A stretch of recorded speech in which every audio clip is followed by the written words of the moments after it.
ऐसा ही एक और माया का किस्सा सुनिए।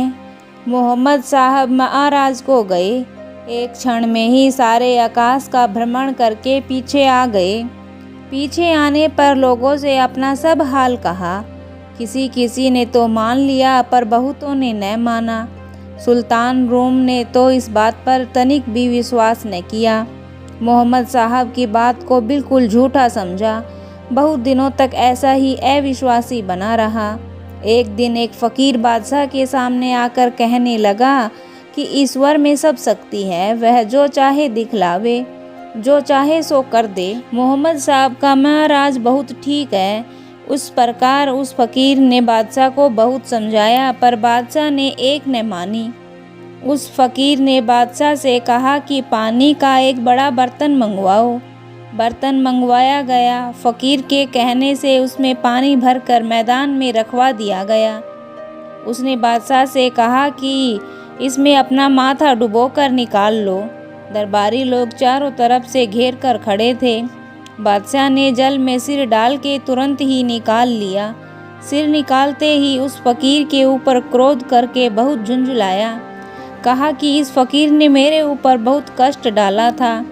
फकीर ने कहा कि आपके सब आदमी यहाँ खड़े हैं, मैंने आपको कुछ नहीं किया, मैं अलग खड़ा था, इन लोगों से पूछ कर देखिए।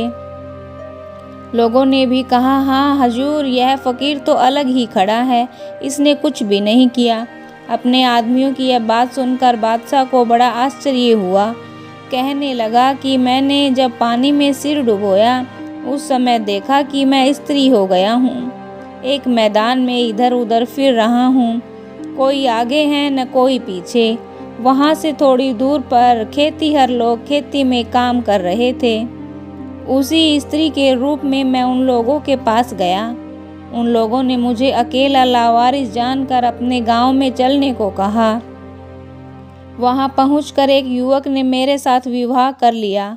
मैं उसके साथ रहने लगा। उसी अवस्था में बहुत से लड़के और लड़कियां उत्पन्न हुई, यहाँ तक कि मैं बहुत वृद्ध हो गया। उसी बूढ़ी स्त्री के स्वरूप में एक दिन तालाब में स्नान करने गया।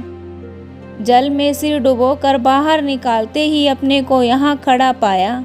जाना कि मैं शहंशाह रूम हूँ।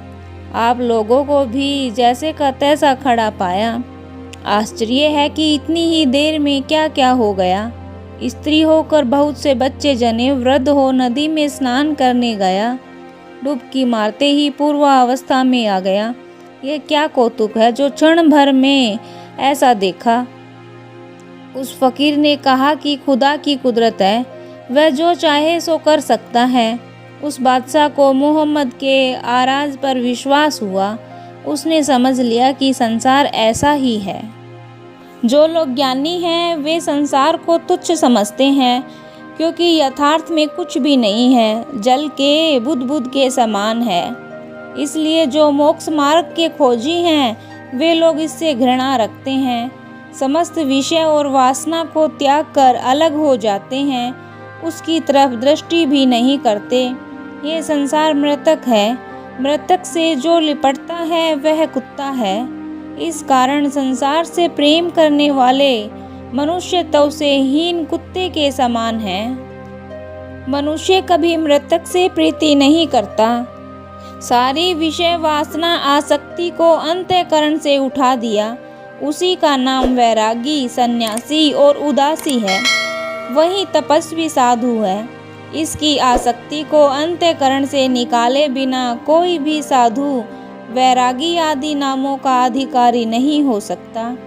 तन मन धन जिसमें सारे संसार की आसक्ति है वे ही बंधन के कारण हैं। पहले शरीर को विचारना चाहिए, जिसके कारण धन से प्रीति करते हैं। यह देह झूठी है। असत्य से प्रेम करने वाला सत्य को छोड़ता है। जिसने सत्य को छोड़ा वह भटक कर अंधकार में पड़ेगा। जब सत्य देह से आसक्ति हुई तो उसके पोषण पालन के लिए नाना प्रकार की युक्तियां करने लगा। झूठ बोलकर, बेईमानी करके, दूसरों को दुख देकर, चोरी और धूर्तता आदि नाना प्रकार के निषिद्ध पाप कर्मों से धन को कमावेगा। या परतंत्र होकर नाना प्रकार की झिड़कियों को सहता हुआ दासपन से कुछ प्राप्त करेगा। जो शरीर के ही पोषण पालन में लगा रहेगा वह सत्य को नहीं जान सकता, क्योंकि सारे विकारों का मूल आसक्ति है। शरीर की आसक्ति छोड़े बिना अपने स्वरूप की शुद्धि नहीं होती। शरीर की आसक्ति में पड़ा हुआ सारा संसार कोहलू के बैल के समान दिन रात चक्कर खा रहा है। इसको कभी भी सुख नहीं होता। इस पर कबीर साहब ने एक शब्द कहा है, खसम बिन तेली के बैल भये, बैठत नाही साधु की संगति, नांधे जन्म गए, बही बही मरे पचे निज स्वार्थ, यम को दंड सहे। सुतदारा धन राज काज हित, माथे भार गहे, खसम ही छोड़ी विषय रंग राचे, पाप के बीज बोए, झूठी मुक्ति नर आस जीवन की, प्रीति को झूठ खोए, लख 84 जिया जंतु में, सायर जात बहे, कहे कबीर सुनो भई शादो, उन स्वान की पूंछ गहे। जीव विषय वासना में पड़ा हुआ 84 लाख योनियों में मारा मारा फिरता है। उसको ज्ञान विवेक का अवकाश ही नहीं मिलता। सदा भय और आशा में फंसा हुआ संदेह सागर में गोता खाया करता है। यह अपने मन में तनिक भी नहीं सोचता समझता कि मात्र गर्भ में पोषण करने वाला कौन था, किसने वहां भोजन पहुंचाया, किसने रक्षा की, किसने सुखपूर्वक बाहर निकाला। जन्म लेने के प्रथम ही माता के स्तनों में दूध भर दिया। जब तक मात्र गर्भ में उल्टा लटकता था तब तक किसने किस युक्ति से पेट में खाना पहुंचाया। गर्भ से बाहर निकलने पर किसने 2 सेवक प्राणापन सेवा करने को उपस्थित कर दिए।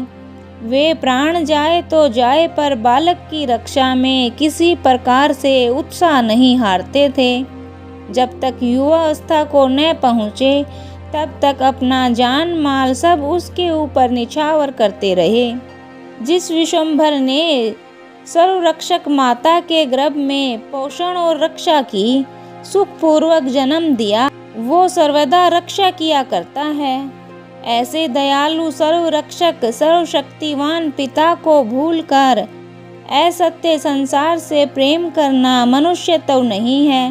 इस संसार में कोई किसी का नहीं होता, सब अपने अपने स्वार्थ के चाहने वाले हैं। माता पिता पुत्र की रक्षा सेवा स्वार्थ जानकर करते हैं। पुरुष स्त्री को अपने सुख के लिए चाहता है, स्त्री पुरुष को स्वार्थवश हो प्यार करती है। सांसारिक प्रेम कोई न कोई स्वार्थ से ही हुआ करता है। निस्वार्थ हर समय रक्षा करता है। वही सत्य परमात्मा अपना है, नहीं तो कोई किसी का नहीं है। माता पिता के अंतःकरण में बालक की सेवा करने का अंकुर डालने वाला भी वही है। यदि उसकी कृपा न हो तो माता पिता अथवा कोई भी प्रेम न करे।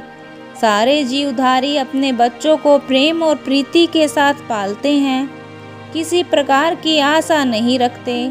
ऐसा प्रत्यक्ष देखने में आता है कि जब तक बच्चा स्वयं अपना व्यवहार चलाने योग्य नहीं होता तब तक उसका पोषण और पालन करते हैं, पीछे कोई संबंध नहीं रहता। पर मनुष्य अपने बच्चों की सेवा और पोषण पालन करके उससे बदले की इच्छा रखते हैं। जिसने उनके माता पिता अंतःकरण में बालक का प्रेम और प्रीति वही बदला भी दिला सकता है। परमात्मा को धन्य है जो सर्व कुछ करने पर भी किसी से कुछ नहीं चाहता। पशु अपने बच्चों से इतनी प्रीति करते हैं कि मनुष्य उनकी समता नहीं कर सकते। उससे उल्टा मनुष्य नाना प्रकार की आशाओं से घिरा हुआ अपनी संतान से बहुत कुछ चाहता है। प्रत्येक जीवधारी काम के वश होकर स्त्री से संभोग करता है, जिससे संतान की उत्पत्ति होती है। जिस प्रकार उसका सुख विचार कर संभोग करता है, उसी प्रकार प्रेम के वश होकर उसकी रक्षा और पोषण पालन करता है। यह ईश्वरीय नियम है। माता इस कारण भोजन नहीं करती कि वह बच्चे को पहुँचे, वरन वह भूख मिटाने के लिए भोजन करती है। पर विश्वम्भर स्वयं बच्चे को गर्भ में ही भोजन पहुँचाता है। जिसको विश्वम्भर पर विश्वास है वह संसार की आशाओं से मुक्त होता है। जो सर्वरक्षक परमात्मा को सत्य जानता है वह सांसारिक प्रेम और प्रीति से निर्मूल हो जाता है। सांसारिक स्नेह को मूर्खता, अज्ञानता समझकर त्याग देता है। मन की इच्छाओं को पूरा करने से यह मोटा और प्रबल हो जाता है। जब यह प्रबल हो गया तो फिर वश में लाना बहुत कठिन हो जाता है।